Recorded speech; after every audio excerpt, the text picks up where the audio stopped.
জাফরি, হযরত মাওলানা ইসহাক আল মাদানী সহ অসংখ্য আলেম ওলামারা এখানে তাফসীর পেশ করবেন। আপনারা সেই মাহফিলে আসবেন। প্রত্যেক দিন ইসলামী সঙ্গীত পরিবেশন হবে ইনশাআল্লাহ। সিলেটের সারা জাগানো শিল্পী গোষ্ঠী, দিশারি শিল্পী গোষ্ঠী, অঙ্গীকার শিল্পী গোষ্ঠী, সুরমা সাংস্কৃতিক সংসদ, মহানগর শিল্পী গোষ্ঠী, আহ্বান শিল্পী গোষ্ঠী সহ আলবালা শিল্পী গোষ্ঠী, তারান্নুম শিল্পী গোষ্ঠী সবাই অংশগ্রহণ করবেন।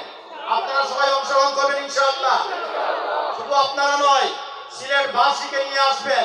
প্রত্যেক দিন তাফসীর মাহফিল আর সবার উপস্থিতিতে একটি সফল তাফসীর মাহফিল অনুষ্ঠিত ইনশাআল্লাহ। আমাদের সবার উপস্থিতির মাধ্যমে সেই ঐতিহাসিক তাফসীর মাহফিলে সবাই অংশগ্রহণ করার এবং ইসলামী সঙ্গীত শোনার, ওয়াজ শোনার এবং সেই কোরআনের আলোকে নিজের ব্যক্তির জীবন, পরিবার জীবন, সমাজ জীবন সাজানোর উদাত্ত আহ্বান জানিয়ে সর্বশেষ একটি ইসলামী সঙ্গীত পরিবেশনের মাধ্যমে আজকের কার্যক্রম শেষ হবে। আসসালামু আলাইকুম।